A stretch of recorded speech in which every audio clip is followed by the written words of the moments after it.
Le prince Charles, bientôt roi, son combat pour que Camilla obtienne le titre de reine. The Shadow King. Le roi de l'ombre.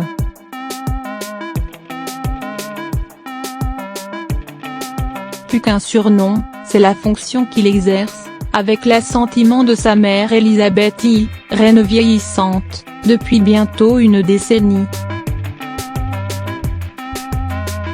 Son entrée dans la lumière se précipite.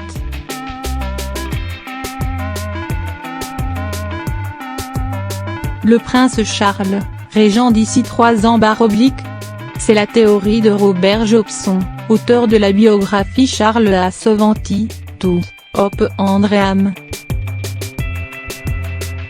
Dans un article qu'il signe pour le Daily Mail, le chroniqueur royal explicite la finalisation de la passation de pouvoir. Charles sera le premier averti de la mort de Sa Majesté, il se rendra auprès de son lit de mort et sera dès lors proclamé roi d'Angleterre.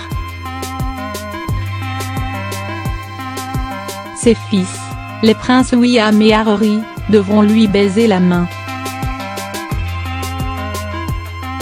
Le Premier ministre britannique sera à son tour alerté, par le message London Bridge Eaton, le pont de Londres est en panne, avant que l'annonce soit faite aux chefs des divers gouvernements du Commonwealth. Mais selon Robert Jobson, l'acte de régence, modifié en 1937 après l'abdication d'Édouard VI et le couronnement de George V, frère cadet et père de la future Elisabeth I, pourrait entrer en vigueur avant même que Sa Majesté décède.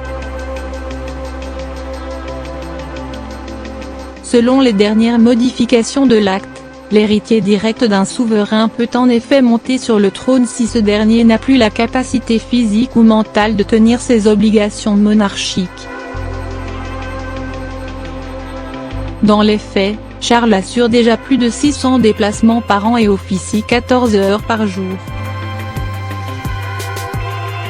Alors que sa mère a commencé à alléger son emploi du temps, il s'entretient également régulièrement avec elle au sujet des affaires du royaume.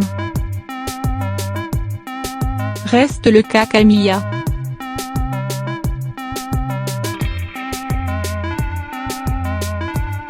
Contrairement à la croyance populaire, c'est la reine elle-même qui a poussé son fils à épouser sa vieille maîtresse, en 2005. Histoire de légitimer une liaison qui aura trop fait tourner les rotatives de la presse tabloïde et de justifier la présence de Camilla lors du couronnement de Charles qui aura lieu dans les 24 heures suivant le décès de la reine. Afin de ménager l'opinion publique, très attachée au souvenir de Lady Diana, Elisabeth I a fait déclarer, peu avant leurs noces, Madame Parker Bowles utilisera le titre Son Altesse Royale la Princesse Consort quand le prince de Galles montera sur le trône. Autrement dit, elle ne sera pas proclamée reine, et titre pour lequel Charles ne cesse pourtant de batailler depuis plus de 13 ans.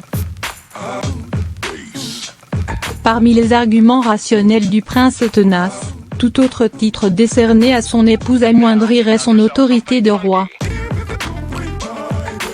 Si la duchesse de Cornouailles, bonne nature, se soucierait peu du titre de reine, consciente de la charge qu'il lui imposerait, et quand bien même la décision sera tranchée par le gouvernement britannique, Elisabeth I aurait commencé à céder aux plaidoiries de son fils aîné.